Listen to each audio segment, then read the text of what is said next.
Hello YouTube, what is going on? Welcome back to Mass Effect, to episode 18 after Feros.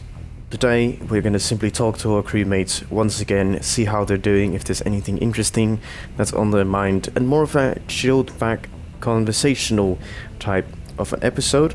So stick around, I'm sure there's some interesting things our crewmates have to tell us. So let's go and see Joker. As always, he has some funny comments, but actually before we do that, should we head to the Citadel?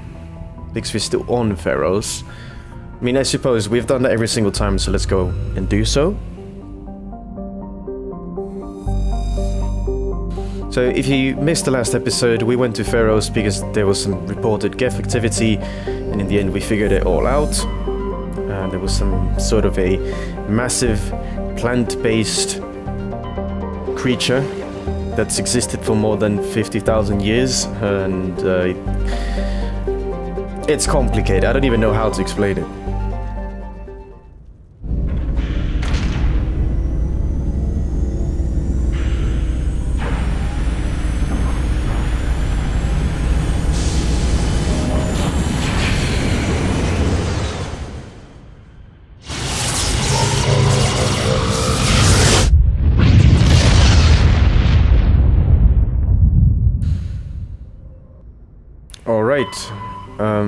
We're not gonna...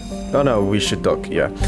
I just wanted to be quiet during that cutscene to appreciate us leaving Feros, but the Thorian was some sort of a plant that had knowledge of the Protheans, knowledge that we need to understand the visions from the beacons, and the Thorian had enslaved an Asari who worked with Saren before we freed her, and she then gave us the knowledge to understand the vision more. And we established in the last episode with the help of Liara that the vision is missing parts and we need another beacon. So that is something that we're gonna attempt in the next episode, or maybe in the episode after that. Usually we've done a main planet, we've then talked to our crewmates, and then in the next episode we've done a few side missions and then entered the new planet. So let's see how it goes. But in this episode we're just simply gonna come back to the Citadel, chill here, and talk to our crewmates. So with that out of the way, let's head to the bridge. The guy isn't standing on the controls, which is nice. And yeah, I hope all of you are doing well. I've been reinvigorated to record more Mass Effect videos, mostly because we are nearing the date of the remaster release, and also because I do want to get my hands on, well, not my hands on, I own Mass Effect Andromeda, but also do a Mass Effect Andromeda playthrough. But that's a long ways off, because still have to finish this one, then Mass Effect 2, then Mass Effect 3, and then play Mass Effect Andromeda. And I also want to finish this playthrough, so I can do other playthroughs as well. So I want to finish this, and I have other content waiting. I just haven't released it. I don't know why, don't ask me. I just hate releasing videos that have different thumbnails unless I intentionally start uploading, say, Mass Effect on Monday, Call of Duty on Tuesday, and so on. But that's for features to come. Let's not worry about right now. I'm just going to be posting Mass Effect videos. If I do release a D remix or something, that will obviously go up on this channel as well. That's an exception, so don't worry about that. Anyway, let's talk to Joker. Hey, Commander, next time we touch down, let's try not to park the ship in a colony of mutant zombies. Just thinking out loud here. Yeah, so, fair point. I have to go. Alright, see ya.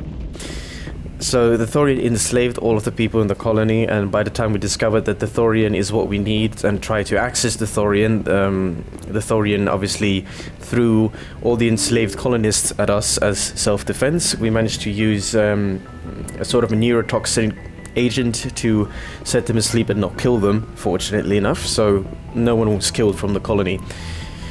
Other than the leader, who committed suicide in front of us as he was told by the Thorian to stop us, but he said he wouldn't, so he took his own life. Pretty dramatic.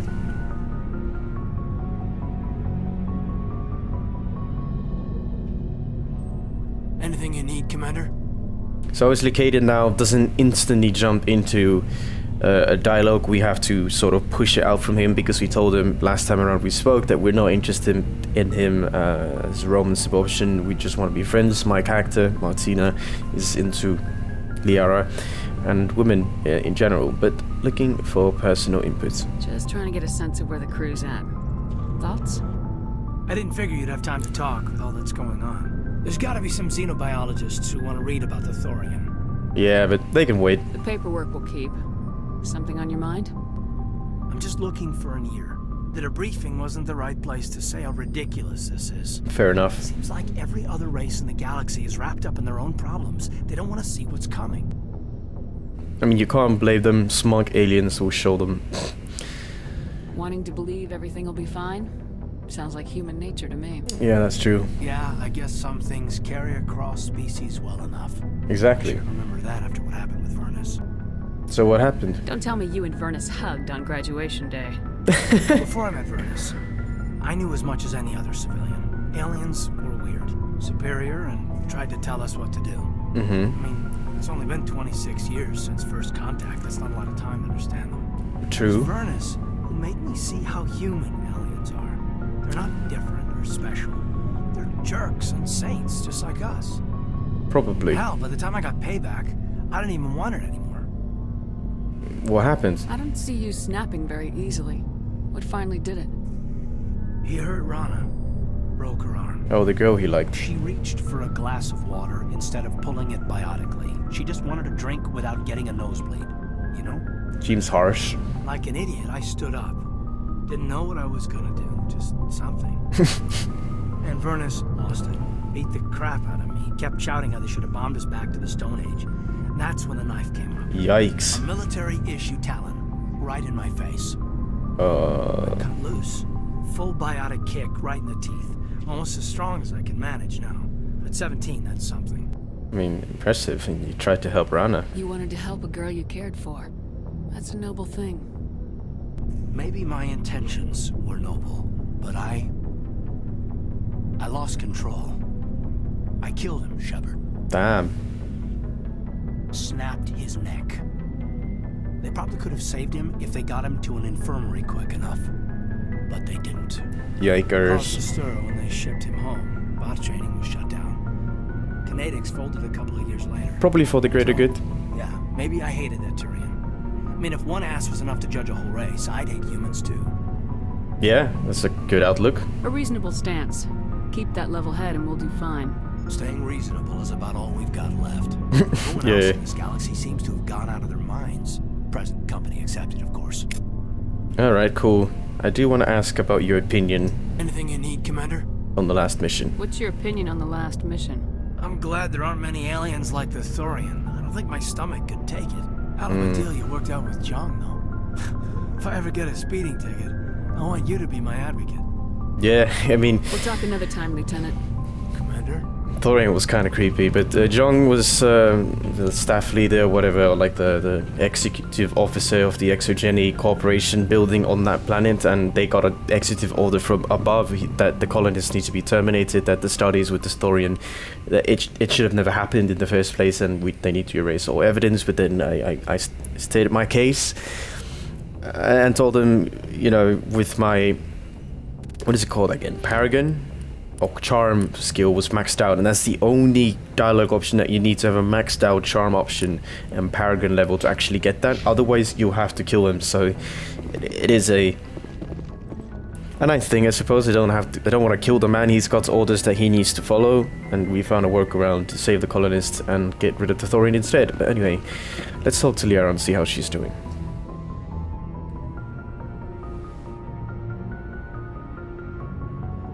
I get the feeling you want to ask me something, Commander. Yeah, let's talk. I like talking with you, Liara. No matter what the subject. You have been very understanding with me, Shepard. Very patient. I appreciate that. I know there are some strange beliefs about my people. I am familiar with the legend of Asari promiscuity, but those rumors have little basis in fact. When one of my people joins with an individual from another species, it is a very deep and spiritual exchange. We do not enter lightly into a union. So is this a proposition? Nah. You make it sound almost mystical. A true union goes far beyond an ordinary melding. It is a connection that transcends the physical universe. Two become one. Thoughts and senses merge, identities intertwine. Memories and emotions weave themselves together, becoming entangled in a single rapturous whole. I see. It is unlike any other experience. In some cases, it can be a truly life-changing event. Alright, I just want to see what this dialogue option is. Are you saying you want to... No! Oh no! I am not very good at this, am I? I'm sorry, Shepard. I am trying to explain why I have been so... reserved. The Union is more than just sex. It is the lifeblood of my species, the way we Asari evolve and grow as a society. I see. That is why I have never... that is why we must choose our partners with great care. I mean, that's fair. I was just trolling her, because her reaction is kind of funny. You've never done this? Wait. Are you saying this is your first time? I am only 106, barely an Only. adult by Asari standards, and I spend most of my time absorbed in my research. Fair enough. I never really thought about it. Not until I met you. You are very special to me, Shepard. But with all that's happened, Saren, the Geth, the Reapers, I do not know if we are ready for this. Yeah, I mean, I could argue that we are, but we need to focus on the mission, I'd say. Because it's a galactic threat, even how cliche that sounds, but it is true. If Saren finds the conduit and brings back the Reapers, we're all dead. But then again, you might as fuck as much as you can, so... but I don't want to be persuasive, in my opinion, if you're sick, if you know the person you're seeing, or even in a relationship, if your significant other is telling you to just take things slower, you should respect that. So you're right. These are dark times, Liara. Maybe once all this is over. I'm glad you understand, Shepard. There is too much at stake. We need to put aside our personal feelings and focus on stopping Saren. Yeah, let's make it happen. I wish it did not have to be that way. But we all have to make sacrifices. Let's talk about something else. I don't think there is anything else to talk about, because you already discussed the Sari culture in earlier episodes, and also talked about Benezia. So, just goodbye for now. I should go. Goodbye, Shepard. I should go. Classic. I mean, it's a voice line that fits for many scenarios, so I don't blame them for doing that, but it's kind of cold. And I don't know if the remaster includes any voice lines, but I wish they would have done it in a way where if you're more friendly with the character, you'd be like, hey, you know, we can talk later, or like, I gotta go, so on, like a bit variation. And there is actually in the second and in the third game. Alright, let's see if he has anything new for us. Looking for supplies? Damn straight. Let's see what you got. You bet, Commander. Okay, so this is by Aldrin Labs. Is this Hydra? Is this actually the armor that we want? Terminator. Shotgun. These are level... This is a level 7 assault rifle. Wait, hold on. So, we currently have a level 5 assault rifle. Okay, cool. It's called Onyx. Aldrin Labs. Right. Looking for supplies? Let's risk it. We have money to spend anyway. You bet, Commander. Skip the... it gives us more damage protection. Yeah, okay, let's go with that. And now we can't afford this thing. Shit, I should have bought the fucking gun first. Yeah, let's actually just... Yeah, I mean... because our inventory is quite full. I keep getting... what is it, like... warnings about my inventory being full, so... might as well just sell most of this. But this will probably... well, we're actually becoming quite rich, I see. Oh, wow!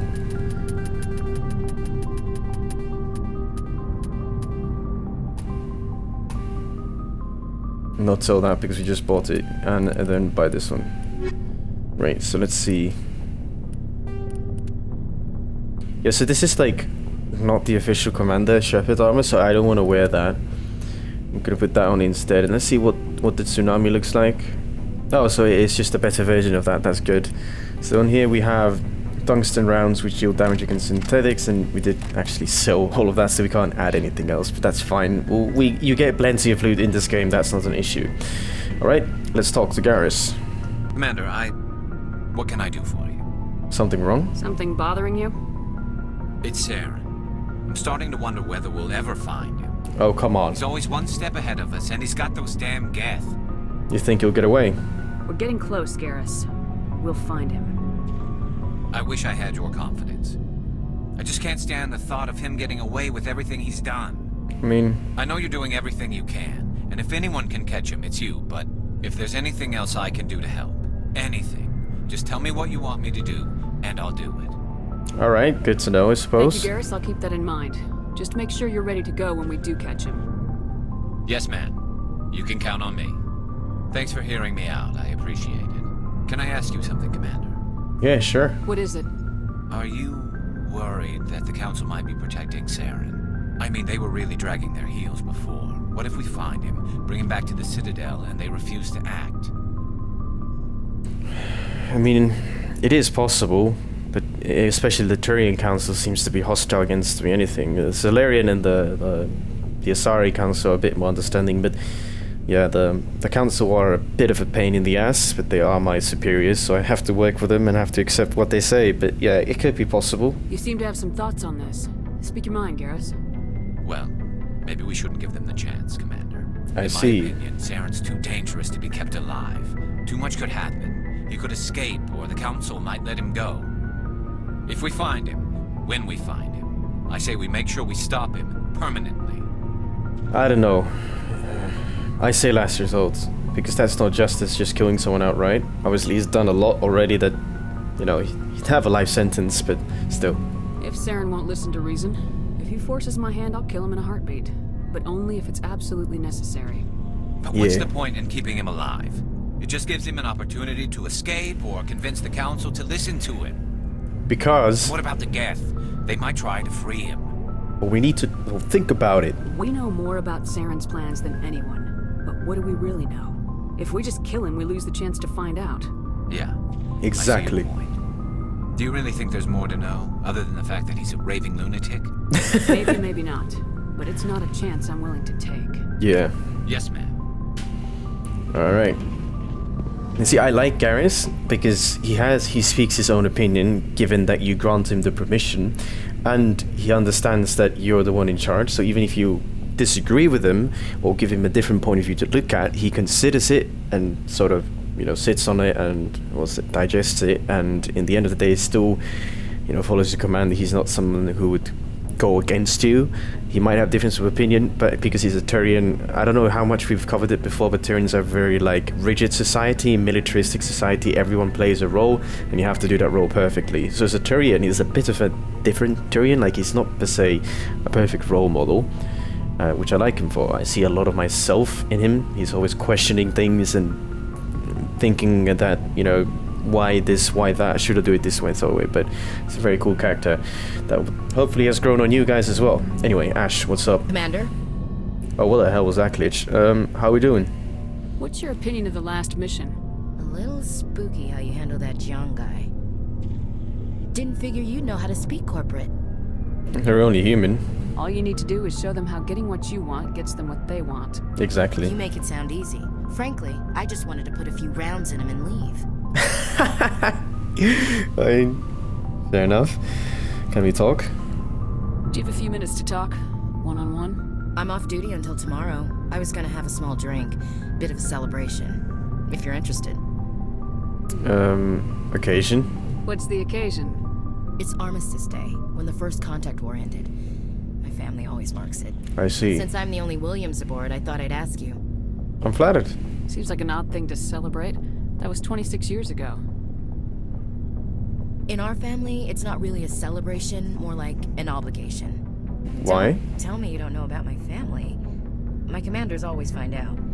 It's not in my files or something? Your files are clean. There's almost nothing in your files. Technical scores and a list of crap assignments. There's a reason for the crap assignments. Really? I'm General Williams' granddaughter, the commander of the Shanxi garrison in the war. The only human ever to surrender to an alien race.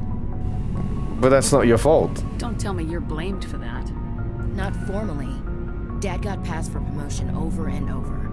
And I think my record merits more than garrison duty in a backwater agri-colony. Takes a special kind of thick-headed to march into a job where your family's blacklisted. I did it anyway. Oof. I'm not gonna let our name go down with Arnold and Quisling. Granddad deserved better than that. I mean, so do you, but... Grandfather? Let's ask him, her. What happened to your grandfather after the war? He was relieved of command as soon as Shanxi was liberated. They brought him back to Earth in irons, but there was never a trial. Right. They quietly demoted him and stuck him behind a desk. He retired a year later and spent the rest of his life working construction in the colonies. Damn. Sometimes we hear about attempts to get him exonerated in some official way. Nothing ever comes of them. That's kind of sad. As I recall, your grandfather held out for a long time. The Turians wrecked the orbitals in the first wave and occupied the major cities. They sat in orbit, dropping rocks on anything that moved. Granddad dispersed the troops. But when they went into the cities for supplies, the Turians would wreck a block to eliminate one fire team. That's harsh. Civilians were dying, his troops were starving, and he couldn't contact Alliance High Command. So he surrendered the garrison. I mean, it makes sense. But I guess that's also why you dislike aliens then. But I don't understand why you're blamed for that. That doesn't make any sense. But as some kind of corporate bullshit or political bullshit that happens in the real world as well. And yeah, like I said, Turians are highly militaristic, and in war, they're highly efficient. Is this why you're always going on about the council? If everyone else can look at Shanxi and say, this is why humanity needs to be stronger, then so can I. I'm entitled. So now you know. Gonna kick me off the ship, Skipper? Of course not. You're part of the team, Williams. I don't care what your grandfather did or didn't do. Not to get all cheesy, but you're the first CO who's ever said that to me. Thanks, Skipper. You're welcome. But anyway, I've got things to do before we land. I'm sure you do too. I mean, we already landed, but that's the thing. In this game, you're never really traveling between things. I mean, I guess you could pretend that, but see, if you go out... if we went up to the cockpit of Joker, we could see that we're at the Citadel, and if we would come up to him before we went to the Citadel, you would see that we were still in Feros. That's the thing that got implemented in the second game, that the Normandy was somewhere in space, implying that it was always traveling, but never actually docked anywhere. Dismissed, Chief. Ma'am? But I still like the idea that you are traveling. Obviously, it's a spaceship, so we could pretend that we're traveling to the Citadel at the moment. Alright, Rex, what's up? Shepard. Wait, let's ask about family. You must have family other than your father. No. Now that I have my family's armor again, there's nothing left for me. Oh wow, wait. I see. So long, Rex. Shepard. Wait, but Person and Curie? Shepard. Alright, cool. So you'd rather be a merc than help your people? I'm a fighter. It's what I do. So? Aren't you at all worried about what will happen to the Krogan? What the hell do you want me to do about it, Shepard? I don't know, help them? I'm tired of sticking my ass on the line and getting nothing for it. I mean, I don't blame you, I suppose. So you decided to go your own way? I decided killing for credits was better than killing for a lost cause. Fair enough. I'm not like you, Shepard. I'm no hero. You could be. Bottom line, killing for credits simplifies things. I guess sometimes that's something you need in your life, to simplify things, you know, work a 9-to-5 job or do something that's always gonna be there and not have to worry about your work afterwards, like cleaning, for instance. You ever think about helping your people? I try not to. Oh? But there's a lot of Krogan mercs out there. I'm always running into them. Half the time I'm being paid to kill them. But that's just part of the job. You don't get to pick who your enemies are. It's kind of unfortunate, to be honest. But there's a new tab now, Mercenary. How long have you been a merc? Long enough. I took my first contract right after I left my home system. It's good work if it doesn't kill you. So you like it? I get the feeling you enjoy your work. Sure. You get to see the galaxy on someone else's credits, and most days end with a good fight.